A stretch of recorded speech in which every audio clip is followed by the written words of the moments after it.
Ok, en este video vamos a ver la segunda parte de pruebas estadísticas, principalmente lo que es ANOVA y datos categóricos con las pruebas de chi cuadrado. Y estoy utilizando VS Code con el Jupyter Notebook. Entonces vamos a cargar los paquetes y recordar siempre escoger el ambiente o lo que le llama el kernel en los Jupyter Notebooks. Que entonces con el ANOVA, recordemos que la hipótesis nula va a ser que todas las medias de las muestras van a ser igual. Entonces aquí voy a leer unos datos que podemos ver aquí.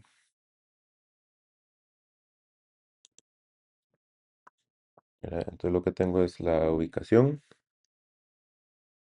y en este caso el óxido de magnesio. Entonces en la ubicación tenemos tres distintos y entonces para cada uno de ellos tenemos los, eh, los valores. Y lo que hago aquí es que esta variable me aseguro que sea de tipo flotante, decimal. eh, porque es necesario para algunos de los cálculos, entonces mejor asegurarse que tenga que sea de ese tipo. Defino mi alfa y aquí simplemente para algunas otras cuestiones, más que todo de gráfico, defino el nombre que quiero usar para mi variable. Aquí puedo hacer como un resumen de las estadísticas por grupo para irme dando una cuenta de, irme dando cuenta de cuántas observaciones, la media, la desviación estándar, etcétera, ¿verdad?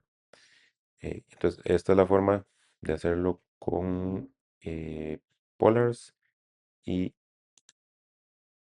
aquí lo hacemos con pandas, ¿verdad? Entonces, simplemente como eh, para que vean cómo hacerlo lo mismo con esas dos librerías que se usan para manipular datos tabulares. ¿Ok? Como es aquí, para este count se puede utilizar size también.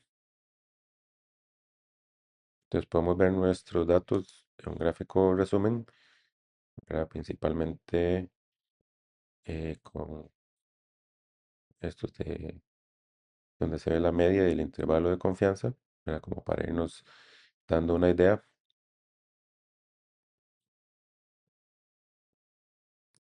Y algo que sí tenemos que hacer aquí, porque el método cambia y las funciones cambian, es hacer primero la prueba de igualdad de varianzas, que aquí hay varias, al final de cuentas, prácticamente el resultado, la interpretación, ¿verdad? La conclusión no debiera cambiar, pero entonces esta es lo que se llama la prueba de Levine, la prueba de Brown-Forsyth o de Bartlett, ¿verdad? Y bueno, en este caso, si volvemos para acá, ¿verdad? Vemos que este, las varianzas son iguales, entonces, bueno, no tiene mucho sentido hacer la prueba aquí, pero de ahí que todas son iguales, entonces nos da un valor P de 1, ¿verdad? Entonces, y nos dice la varianza igual, cierto. Entonces la diferencia entre la prueba de Levine y de Brown-Forsyth es simplemente que usan como medida de tendencia central la media o eh, mediana.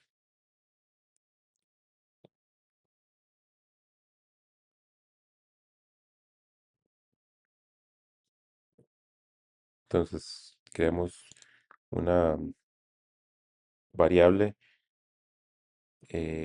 indicando que nuestras varianzas son iguales. Y bueno, aquí voy a correr los dos códigos simplemente para mostrar, ¿verdad? Pero de nuevo, similar a la prueba T, si las varianzas son diferentes, se llama ANOVA de Welch, y si no, simplemente se llama ANOVA. Entonces, aquí usamos el paquete de Penguin, donde simplemente PG ANOVA, dándole eh, nuestro variable numérico, nuestra variable numérica, variable categórica, el data frame, le decimos que nos dé el resultado, que entonces nos da la suma de cuadrados, los grados de libertad, los mínimos cuadrados, el valor de f, eh, el valor p y el tamaño del efecto para, eh, para nuestra variable, ¿verdad? Entonces, vemos que hay un resultado significativo. ¿Ok? Y aquí simplemente lo voy a correr. Verá, no, la interpretación no debiera cambiar, simplemente es el cálculo, pero nada más le muestro cómo cambia, digamos, la apariencia principalmente, pero cómo se usaría si se ocupara hacer eh, la ANOVA de Welch, ¿verdad? Es prácticamente lo mismo, simplemente cambia la función, ¿verdad? Mm, no era como el t-test que uno cambiaba, o la prueba T, ¿verdad? Que uno cambiaba adentro un argumento que si las varianzas eran iguales o no, sino que hay que usar una función diferente. ¿Ok? Pero bueno, las varianzas son iguales, entonces vamos a usar eso como la referencia. Igual voy a mostrar eh, funciones en caso de que se tuviera que usar el ANOVA Welch, eh, pero vamos ¿verdad? A interpretarlo en base a que las varianzas son iguales. Entonces, de igual manera, como hemos venido viendo, vamos a calcular los tamaños de efecto para agregar resultados o información sobre nuestras conclusiones, para robustecer nuestras conclusiones. Entonces, con las ANOVAs podemos tener epsilon cuadrado, omega cuadrado y eta cuadrado. Entonces, estas son las funciones, las fórmulas, perdón, para cuando tenemos varianzas iguales o cuando tenemos el ANOVA de Welch. ¿Ok? Entonces, puedo calcular cualquiera de los tamaños de efecto en cualquiera de las situaciones. De nuevo, lo único que cambia es la fórmula que usar.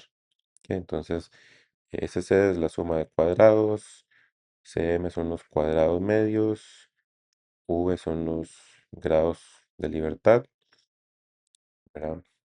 Eh, y aquí donde se refiere a efecto, error o total, ¿verdad? Se refiere principalmente, ¿verdad? Bueno, estos son los grados de libertad, este es el F, este es el efecto y este es el error. ¿Ok? Entonces el efecto es nuestra variable categórica. Entonces la suma de los cuadrados de mi efecto sería este. ¿Ok? Los grados de libertad de mi efecto sería este. Y el error, a lo que se le llama el error, es eh, a esto que se le denomina el within. ¿Ok?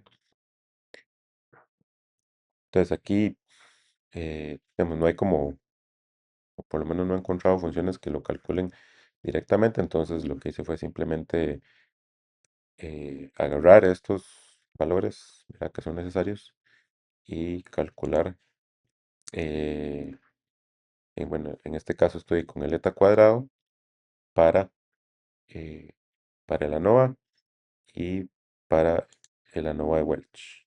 ¿Ok? De nuevo, simplemente si fuéramos a usar un eta cuadrado, perdón, si un epsilon cuadrado, usaríamos este porque estamos en el caso de ANOVA con las varianzas son iguales, pero simplemente de nuevo les muestro cómo calcularlo en el caso de que se ocupe usar el ANOVA de Welch.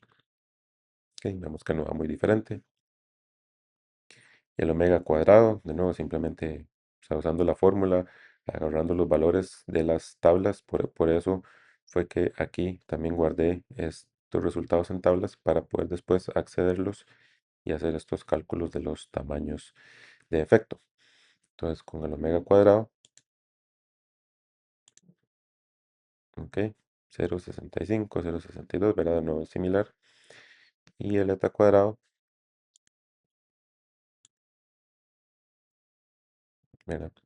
Entonces, recordar que en estos casos, todos estos tamaños de efecto funcionan como un R cuadrado, donde va de 0 a 1, ¿verdad? Y mientras más cercano a 1 esté, más grande es el efecto y más variación dentro de los datos está siendo explicado por el modelo, por la ANOVA, por nuestra variable categórica. Entonces, mientras mayor sea el tamaño del efecto, eh, ¿verdad? Mayor, mayor varianza está siendo explicada por nuestra variable categórica sobre nuestra variable numérica.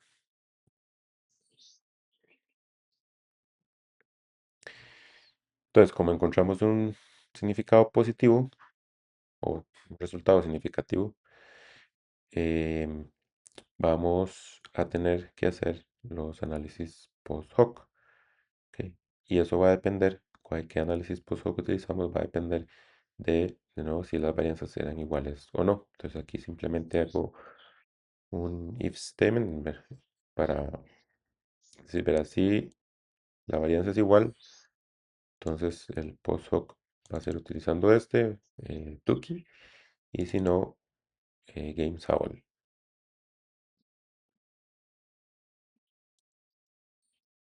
Entonces nuestro análisis post hoc nos da, verá, nos calcula las medias de cada uno de los grupos, la diferencia, el error estándar, el t, el valor p de Tukey, en este caso el que ya es el ajustado, ¿verdad? Por comparaciones múltiples.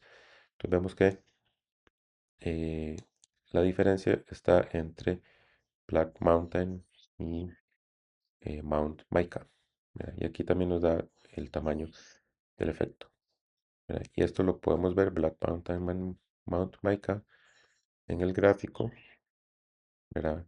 ¿Qué sería estos dos? Esta es la diferencia, ¿verdad? Entonces no hay diferencia entre estos dos y entre estos dos, pero sí entre estos dos.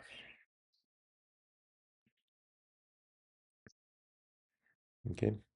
Entonces ya uno empezaría a poner las conclusiones, ¿verdad? Que un resultado significativo, con tales valores de f, de tamaño efecto, después se hace el análisis posterior y se encuentra que la diferencia está entre eh, Black Mountain y Monmaica, con una diferencia de tanto, un valor P de tanto, un tamaño efecto de tanto, etcétera. Entonces, eso era el, el ANOVA, ¿verdad?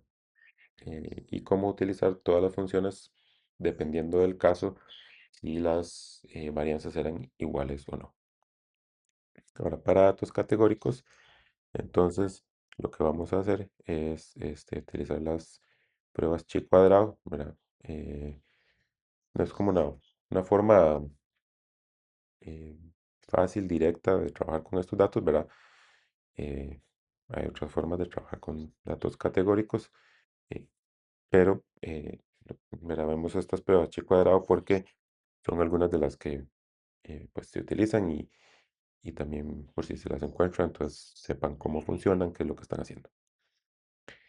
Entonces vamos a empezar con la bondad de ajuste. Verá que lo que tenemos es que la hipótesis nula es que los datos observados siguen una distribución o proporción propuesta. Verá que vamos a hacer un ejemplo sencillo. Igual siempre definimos nuestro alfa. Verá, como son datos categóricos, entonces siempre estamos trabajando con conteos. Entonces en esos conteos, verá, por ejemplo, entonces aquí tengo que para el norte tengo 90 observaciones, para el sur 110. Esas son mis observaciones, que simplemente lo sumo y las proporciones esperadas era lo que, verás, eso es con lo que vamos a contrastar.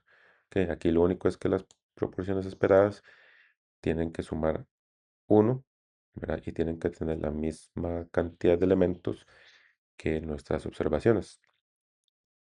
Ok, entonces tengo eh, dos observaciones, ¿verdad? Dos conteos Entonces tengo dos proporciones, dos porcentajes, y eso me tiene que sumar a uno, pero aquí simplemente estoy diciendo entonces que yo esperaría que esté 50-50. ¿Ok? Entonces una vez definido eso, simplemente usamos la prueba de chi-square donde tengo que definir mis frecuencias de observados y frecuencias de esperados. Entonces para la frecuencia de esperados lo que hago es multiplicar mi, mi número total de observaciones por las proporciones propuestas. Entonces una vez tengo eso, tengo mi valor estadístico que sería mi chi cuadrado y mi valor p. Entonces vemos que en este caso punto 15 es por encima del alfa, entonces eh, no rechazamos la hipótesis nula de que estas pudieran ser las proporciones asociadas con nuestras observaciones. De igual forma podemos hacer la prueba binomial, que es otra forma en el caso cuando tenemos, por ejemplo, este, sobre todo dos observaciones, ¿verdad? Definimos nuestro, ¿verdad? Recordemos que la binomial es éxitos contra intentos.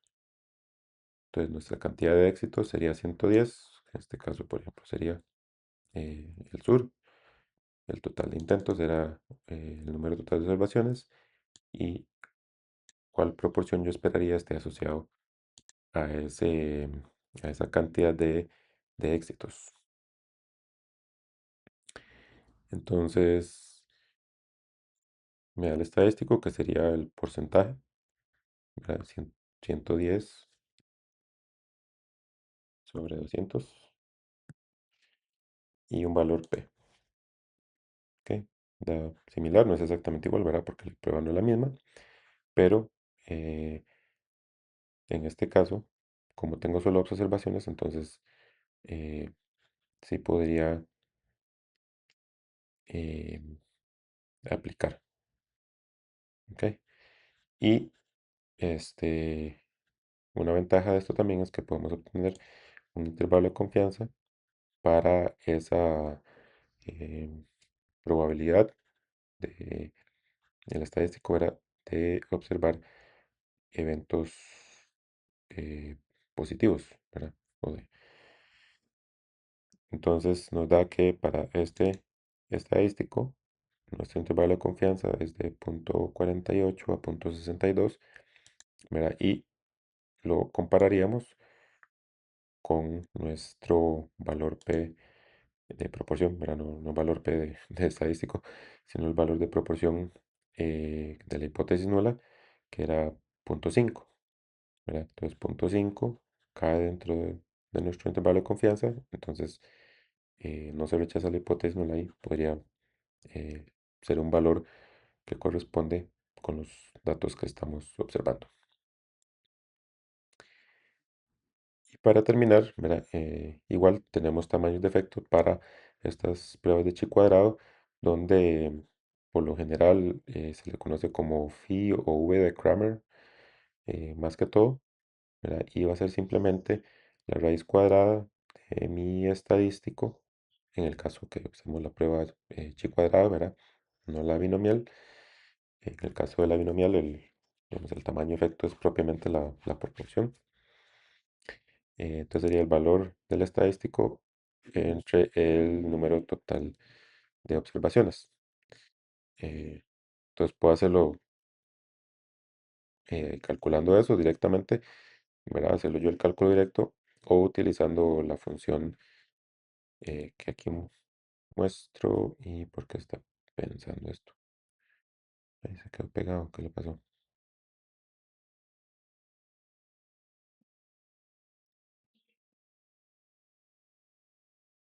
Mm,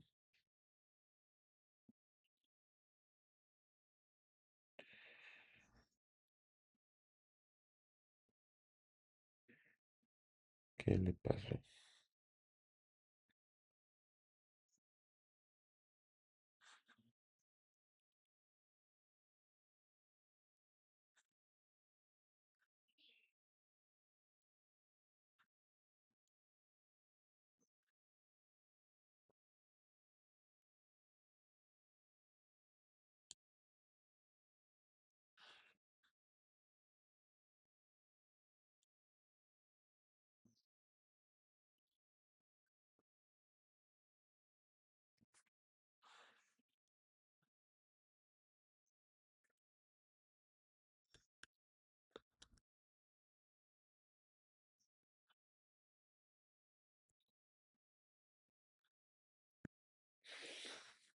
Ok, entonces lo que tuve que hacer fue hacerle un restart al kernel.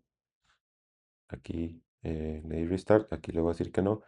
eh, y con eso, digamos que me borra todos los datos y tengo que volver a cargar los paquetes y generar la información que fuera necesaria. Entonces, eh, eso fue lo que hice.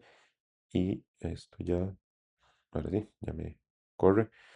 Mira, entonces el tamaño del efecto es de 0.1. ¿Ok? Y de nuevo, esto es similar a un R cuadrado. Bueno, un R, un, coeficiente de correlación, solo que va de 0 a 1, no, no va de -1 a 1. Ahora, esto era en el caso que es un vector únicamente. Entonces, cuando ya tengo una tabla de contingencia,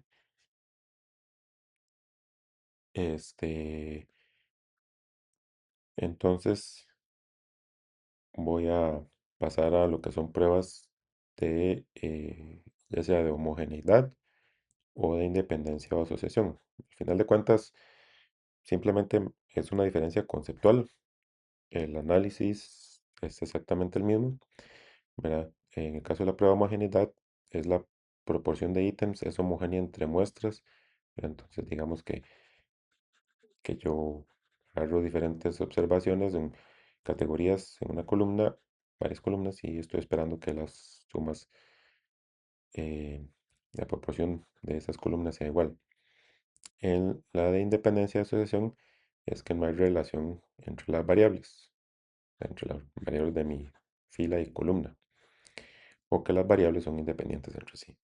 Bueno, entonces eso es que, eh, como se vio en la parte de teoría, ¿verdad? Es meramente conceptual la diferencia, de nuevo. La, eh, el procesamiento es exactamente igual. Entonces aquí lo que voy a hacer es cargar unos datos. Aquí va esto, que lo que tengo son data frame con dos variables categóricas, redondez y distancia. Entonces, y cada una de las observaciones. ¿Ok? Entonces, simplemente es una observación por, por fila, ¿verdad? Entonces, esa observación, qué redondez y qué distancia tenían. Y lo que hago aquí, como dice aquí, es seleccionamos las columnas de texto y las convertimos en categóricas, manteniendo el orden. Esto es simplemente como por cuestión de, eh, sobre todo para los gráficos después y las tablas y eso. Ok, entonces aquí no debería tener que cambiarse nada, sino que lo hace, agarra los datos que estamos leyendo, y como principalmente los agarra como texto, ¿verdad? Entonces lo pasamos de texto a categórico.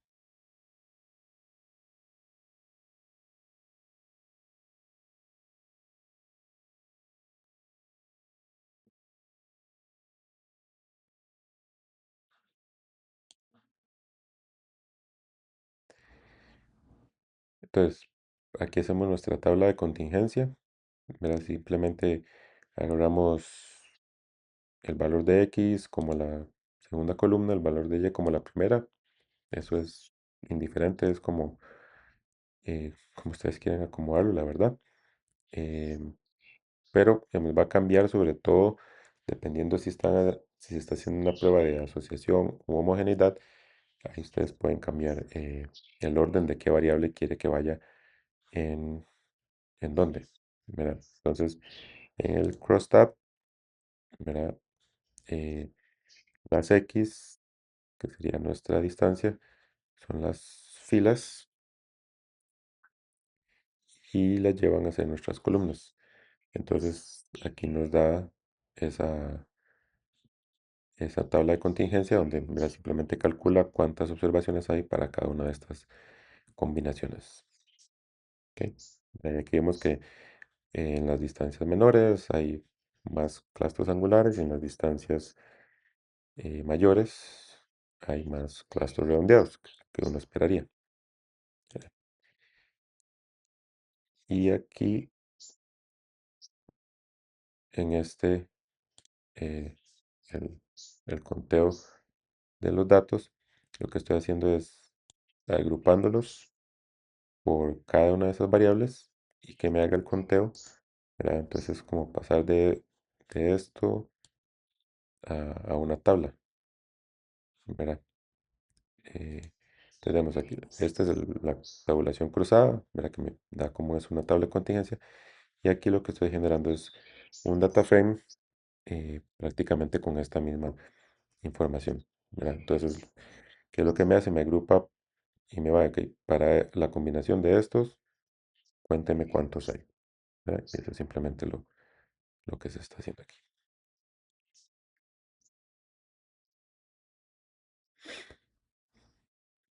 Esto lo podemos graficar con, eh, bueno, aquí lo grafico como barra, pero a veces vamos a ver es como un gráfico de mosaico, es lo que más se utiliza, pero aquí nos podemos estar dando una idea de cómo es que se da esa relación, ¿verdad? Entonces, en este caso estamos haciendo una prueba de asociación porque no estamos controlando cuántas observaciones hacemos por fila o columna, ¿verdad? Simplemente estamos agarrando un total de observaciones y las clasificamos, ¿verdad?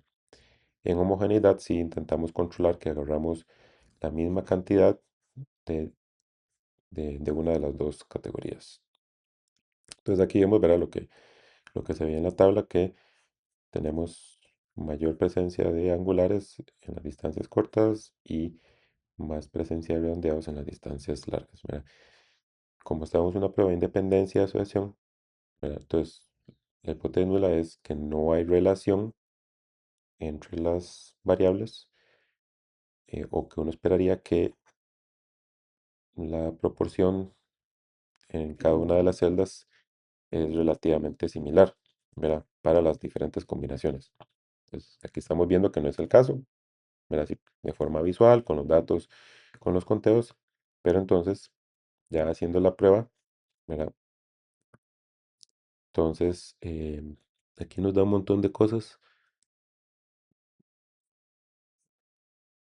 Entonces, tenemos nuestra estadístico, que sería el chi cuadrado, nuestro valor p, que es muy pequeño, ¿verdad? Indicando que se rechaza la hipótesis nula, que sí hay una asociación, nuestro grado de libertad, y aquí también nos da este, las frecuencias esperadas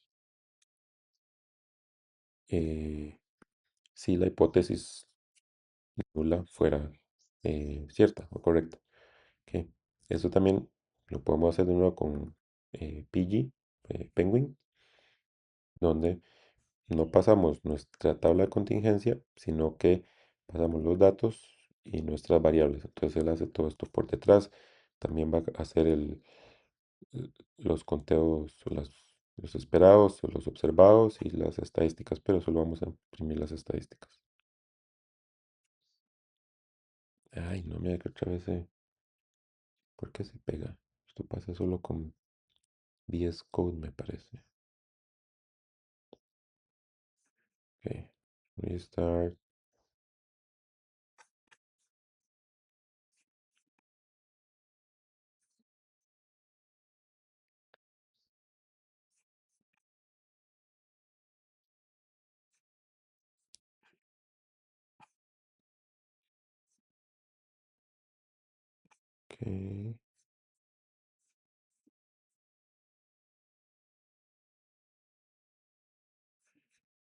ok. Entonces aquí hace como diferentes pruebas de chi cuadrado. La típica es Pearson, ¿verdad? Igual al nombre de la correlación de Pearson. En- Aquí está nuestro chi cuadrado, nuestro grado de libertad, nuestro valor P, y aquí nos da de una vez el V de Kramer.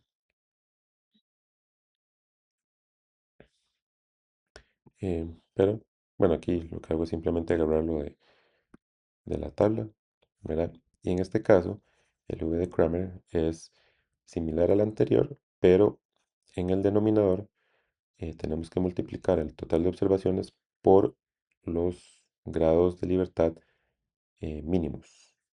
Entonces, en este caso, vamos a la tablita, ¿verdad? Tenemos una tabla de, eh, vamos a ver cuántas filas, 1, 2, 3, 4, 5, 5 por 4, ¿verdad? Entonces, los grados de libertad va a ser fila menos uno, columna menos uno.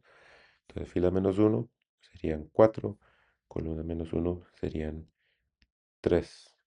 Entonces, no es, entonces 4 por 3 es 12. De ahí es donde sale este 12. De multiplicar los grados de libertad de las filas por las columnas. Entonces, 4 por 3 12. Entonces, nuestro grado de libertad mínimo sería 3. ¿Ok? Eh, y si queremos, entonces vamos a poner aquí NP square root de cuánto era el 109.7, 109.7 entre n, ay, ¿cuántos serán aquí?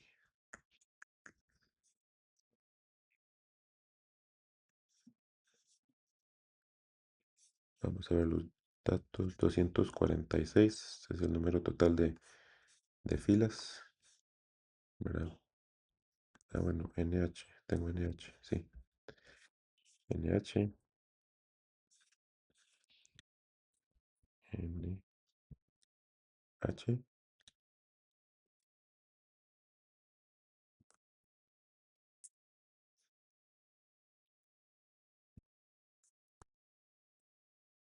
¿verdad? Punto 3855 es esto, ¿ok? Entonces de ahí sale, ¿verdad? Aquí lo agarré de la tabla, pero de ahí sale eh, cómo se hace ese cálculo. Ahora, como se encontró un significado positivo, entonces queremos ver este, dónde es que están esas diferencias, ¿verdad? Dónde hay tal vez mayor cantidad de valores observados sobre lo esperado y donde hay menos observado de lo esperado. ¿Ok? Entonces, nuestro nuevo valor crítico de z, ver aquí esto está en función de nuestro alfa, lo ajustamos de acuerdo a nuestros datos, las dimensiones de nuestra tabla. Entonces no va a ser 2.96 para un alfa de 0.05, sino 3.02. Ok, vamos a calcular los residuales. O sea que, ¿cuál es la diferencia entre lo que se espera y lo que se observó? Y estos son los estandarizados. ¿Ok? ¿Por qué ocupamos los estandarizados? Porque es lo que vamos a comparar con nuestro z, ¿verdad? Que es un valor estandarizado, es una variable estandarizada.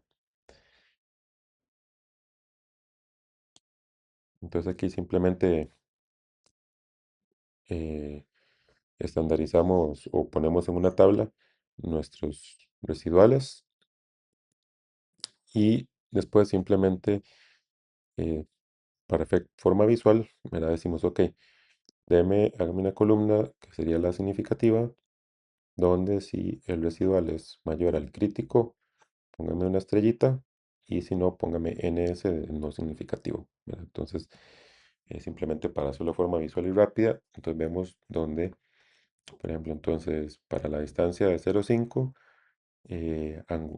y angular es un residuo alto y es significativo, mientras que para el redondeado es un residuo muy bajo y es significativo. ¿Ok? Entonces esta sería como, ok, entonces en estas celdas es donde tenemos esos resultados significativos. Ahora, todo esto no es necesario como entenderlo realmente, simplemente es para generar el gráfico. Ok, dice que no está definido.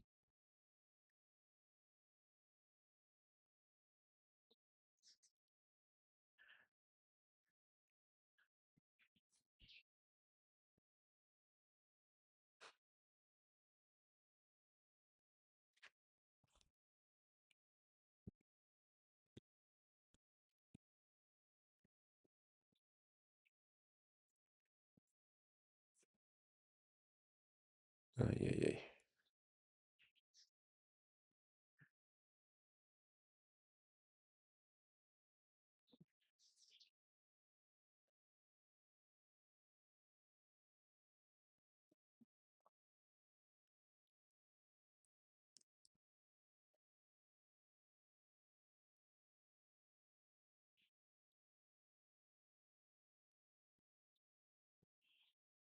De- no sé no sé por qué me da un error, pero igual me mostró el gráfico. Mm, ok. Mm,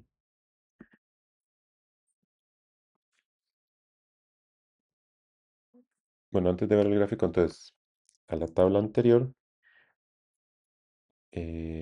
lo que hice fue agregarle la columna de los conteos. ¿Ok? Entonces, el gráfico, este lo que muestra es lo que no hizo fue no ponerme la barra de color.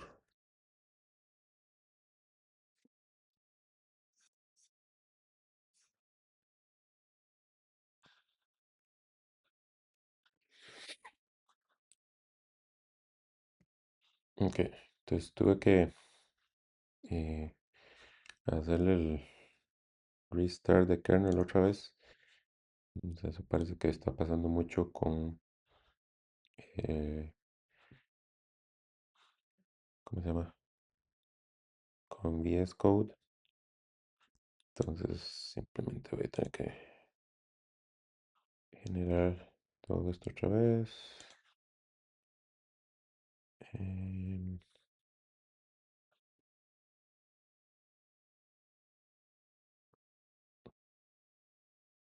Eso no, esto sí, esto sí, ok.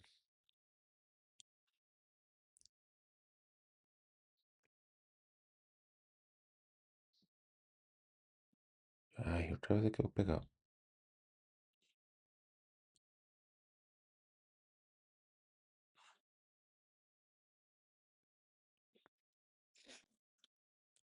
Bueno, entonces,